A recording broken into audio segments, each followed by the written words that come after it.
I am making a video and I wanted to talk about science, and I have to try to do this because it means so much to me to try to speak about something that I want to get out really fast and really correct. Okay? So they say that if you can't teach something to a third grader, then you don't know what you're talking about. So really, I'm going to start with something different this time. So if you go into space and it's very, very large, because it's like this, it's vast. We look at pictures of, I have pictures up there down below the video of like stars in a cluster. Looks very similar to like a city under a cloud. Like there's a picture of a city under a cloud, and then there's a picture of like a cloud of stars, like the cloud, the dust of whatever. I don't know why I call it dust. Maybe it is dust. But in space, it looks just like it would on Earth. Like it's very interesting. I have some of that I can share from I did this before on my Instagram, where you can sort of compare and contrast light from space with things on the ground. So and that's important to me, okay? Because we're talking all this whole entire thing is about the use of space, and then and me trying to learn about the use of space, because I was like super like everything is different for people. So like if you're really into something, say you're really into music or something, the thing that got you was like some Beethoven symphony, you know what I mean? Or yeah, so but for me it was this the golden ratio years ago. Like I have a painting in my grandmother's house that I probably sort of wanted it to look like the golden ratio, but I didn't know what I was doing at the time because I just learned about it. It was like in 2004. Imagine it being 2004. When was that? So many years ago. So there's this Donald in Math Magic Land, and they're talking about the Pythagoreans and the people being in awe of math and what they can do with math. This morning I was wrestling with the idea of stonemasons being really like in awe of like I guess when you're making something, you want to make it really well, and you want it to look really beautiful and uniform.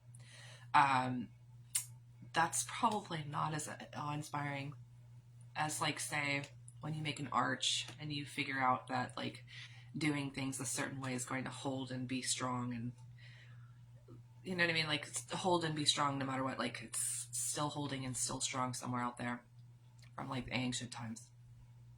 So if you can realize what I'm saying about that, I'm wrestling with all these things this morning, and yesterday I saw a picture of my of a city, and I remembered all of these things. I remembered that the clouds of dust and light and space with the stars look very similar to like a cluster, and it's amazing to me how it mirrors it. What else mirrors? And I was like, that is only something that you can see now. Because I was making pictures. I made myself make pictures last night because I wanted to see if a city came from them, and in it was like something that looked like a spinal column. And then in my last video that I made, I started to talk about that because my nose started running. I erased it. But so spinal column. Like if you look at the through, you have to look at it through like some kind of mechanical uh, device that's going to have all the nerve endings lit up in that whole entire system. But that system ends up looking also like something from space or something. It's like everything looks the same. And I liked that yesterday too. So I looked at my city. Cities were like if you I think I figured out that if you have an actual shape like a block, then that ends up looking like a city, and it's just because of up and down and stacking things, but it ends up looking very it takes on the shape of, see how these buildings are, and then in the background so just because things are big and small and fading, and light and dark. So light and dark became really important too. So light and dark are two entities that uh, together create. It's like I ended up thinking about how inside of my body is dark. The light isn't there. My skin gets the light and uses it, but inside of me is dark, just like inside of the ground is dark. Maybe not completely, because you can see through a hand. Let's do that. Want to see what you can see through my hand? I don't know if I can do this. This is the light. This is my hand. Can you see through it? How much can you see through it? This is important to me. Believe it or not, it's important to me.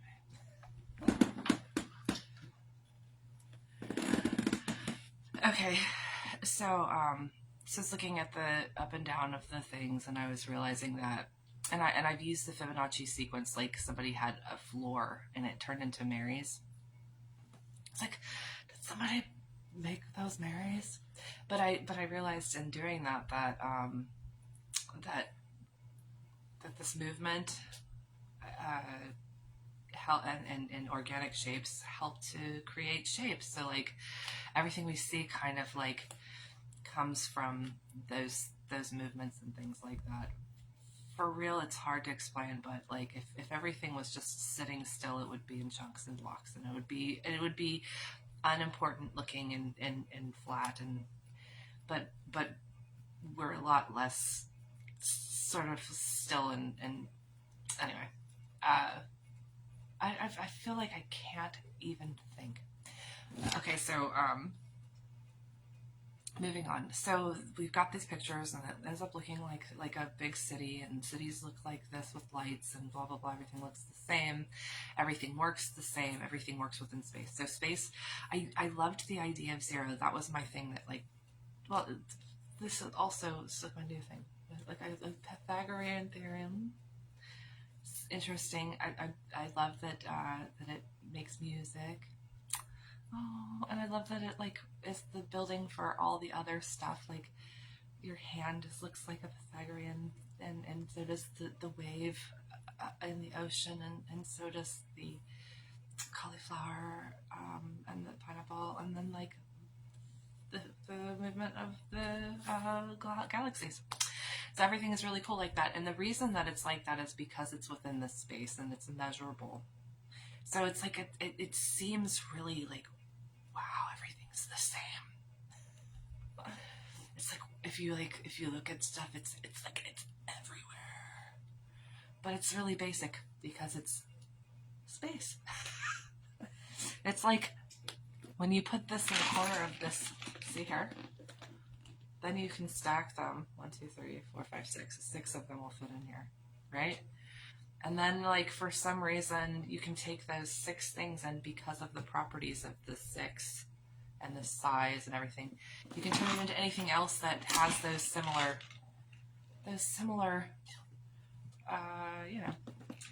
properties. I'm going to use properties for everything. You're going to have to figure that out on your own, because I can't think. It's unfortunate. So with the purses, it's really simple stuff, right? You can see that, and like, but it has to grow in the space. So like when you have something like a pineapple, and it starts to grow in the space, it reminds me of like Play-Doh when you had the like thing and you squished it down and it shot out little beans and things, or like little like stuff, or piping on a freaking cake or anything along those lines. So you're like, that doesn't make any sense, but I'm going to teach it to you. I'm going to teach you everything about it.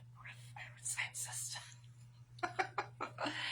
Well, no, maybe not everything. But I was like, so now that you know everything I've ever thought in my whole life, let's keep going. I was thinking about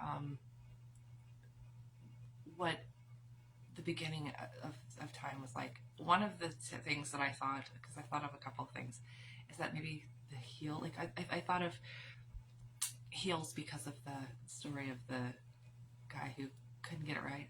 He's so strong, but he has this one problem. So my Achilles heel is that my Achilles heel was slipping into the space. It's like there is a place that's different. It's not us. It's them. Okay, and then God, like, his little heel slips into like the space, like it touches the water or something, and like gives all this like stuff to space, and then it like shoots out and like gets bigger and bigger and bigger. It's like that's how that happened. And so I was thinking about that like that, and I was thinking about because I want to try to figure out where's heaven, right? Like, where is it? Is it here? Is it like right here? Maybe it is right here too. What if it's like right here? What if they're like looking at me like now and I'm like, I'm sorry, I just want to talk about science.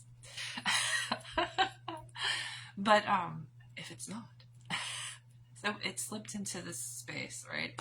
And there's like organic material, and so things changed over time, obviously, because they talk about what happened at the beginning, and then there's like all this like super energy, and it's like quantifiable, and it's quantifiable and also reducible. Like we have less, and that less turned out to be a lot. You know what I mean? Because it grew into all of this, right?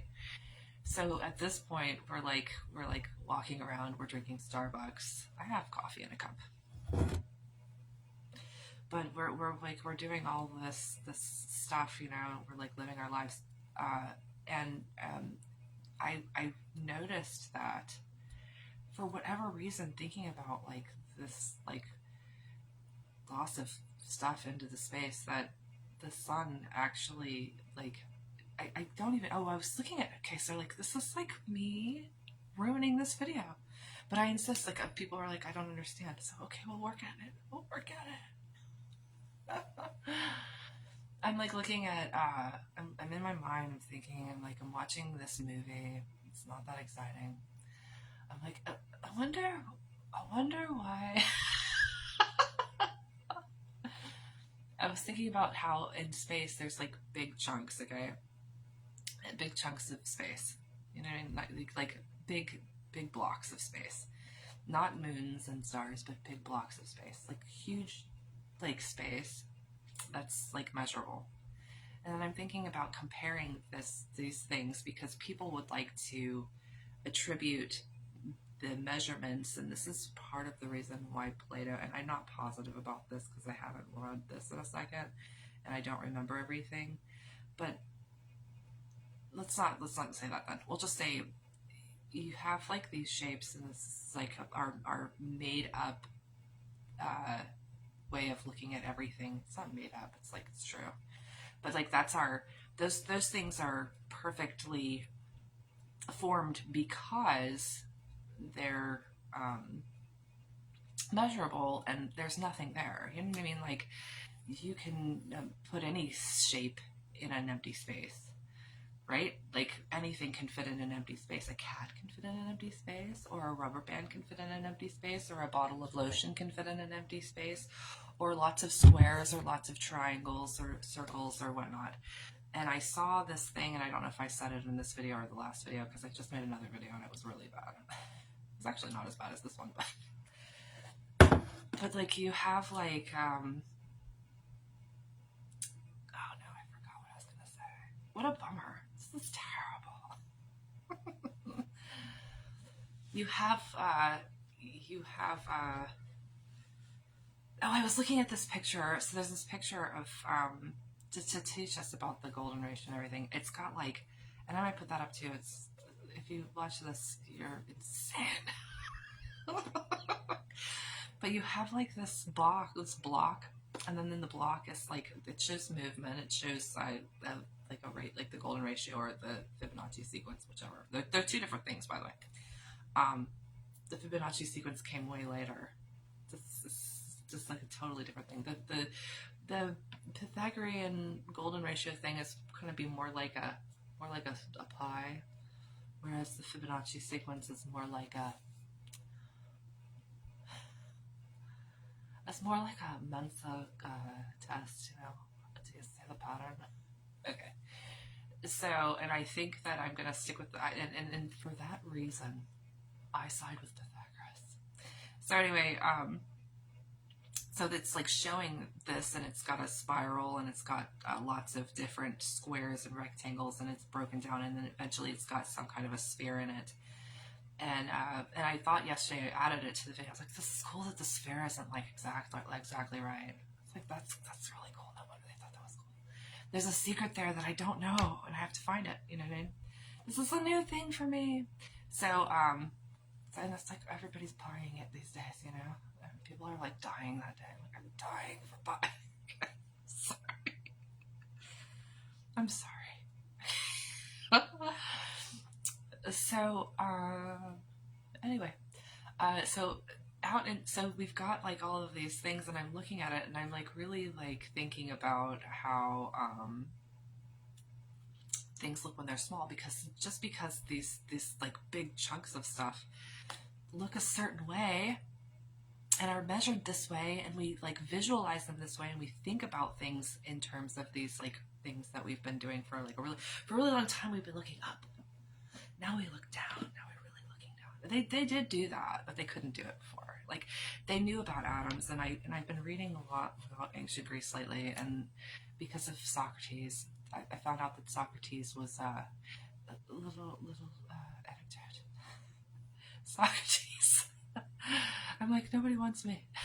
Socrates was supposed to be, because of the Oracle at Delphi, which is probably a pretty big deal, the wisest man in the world. And he went out on to find out who the real wisest person was. It's like, it's not me. You must be friends with that Oracle. It was his friend who talked to the Oracle, who said his friend Socrates was like the wisest man in the world. He's like, it's not me. It isn't me. So anyway, but Socrates was at a time when people were talking about atoms. Socrates was trying to find the truth. So like the people in his time were atoms and really great stuff. And he was like, but let's find out how to get the truth out of people.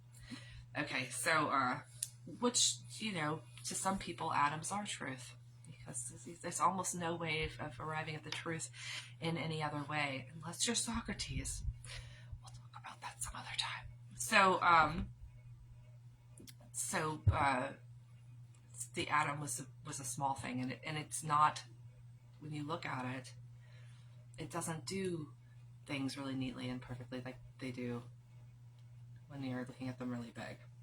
There's different kinds of things going on. The atom has different instructions and different uses. So yesterday I was talking about how things are dark and light. I made pictures. I saw, I don't know if I wrote on this, or if I told you on this one, that I saw that there was light on a backbone that looks like space and blah, blah, blah. And I was really intrigued by, it's like light, everything. It's like you start to put everything together. It's like the sun is going down and it's hitting the certain kind of a flower with a certain color, and like it gets this ray of light, and that adds itself to what this thing has become. And it's really cool. Like, it's so neat to see how things work. So, but I'm looking at things really little, and for whatever reason, because of me knowing that, like, just in the very first part of my book, and my book isn't here now, but in the very first part of my book, it's like talking about electrons and protons, because this is new science, and that's how we measured these elements on the periodic table. And I'm thinking about how the sun is made up of mostly something, and this mostly somethings are things from the beginning, and what it's doing is I'm learning about how light, which is made up of these things, activates these other things, and the electromagnetic field around them sort of like became, so we have in an atom, we have a proton and a neutron and an electron. So the proton and the neutron have a big part of what something is. So does the electron eventually. But to start with, protons and neutrons, because the most basic elements are very, very basic, like they have proton and neutron. They might even just have, I think so, the electron is going to be the one that's, because the electron is the electromagnetic thing. Okay, so once the stuff starts mixing together, and like starts being activated.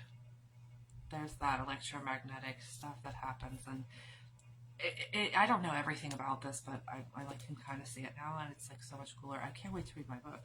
Stuff like animals and trees and like water and all this kind of stuff sort of happen with the mix of, you know, these things being together. I'm sort of intrigued by water now too. I'll have to look that up. But anyway, if you could think about the sun hitting the like earth and the things all going, oh, I know what I'm supposed to do. I know what's happening now.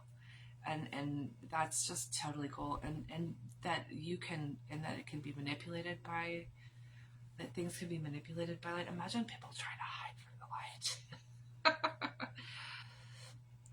You do not want the light to see you because it will get you.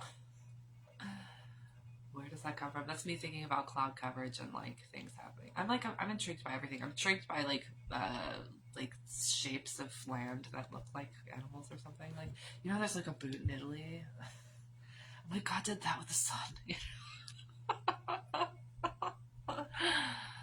Don't be mad at me.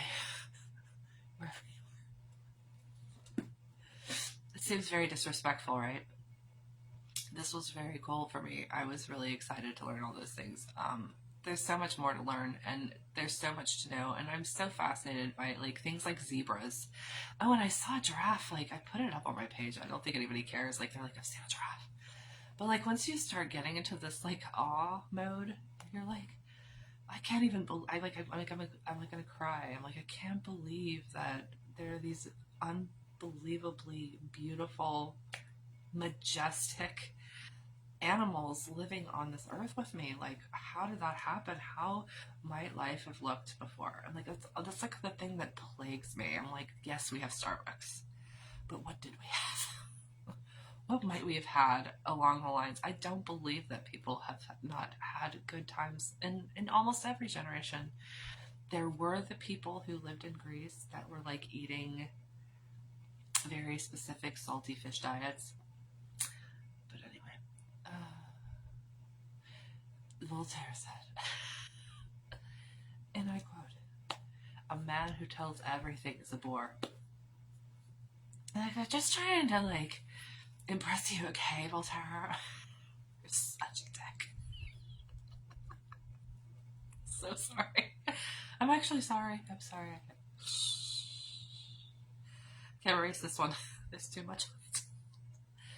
So I meant to come on and tell people stuff that I saw. I think I did better yesterday because like you have to be concise, and now I'm just like spilling the beans. I'm like, oh my gosh, and did you see that X-ray? Oh my gosh. Hi.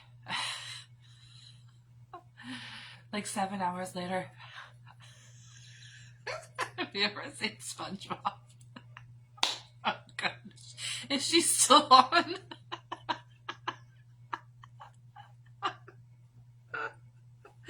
Let's see what books I have. I'm just kidding. Okay, I'll see you there.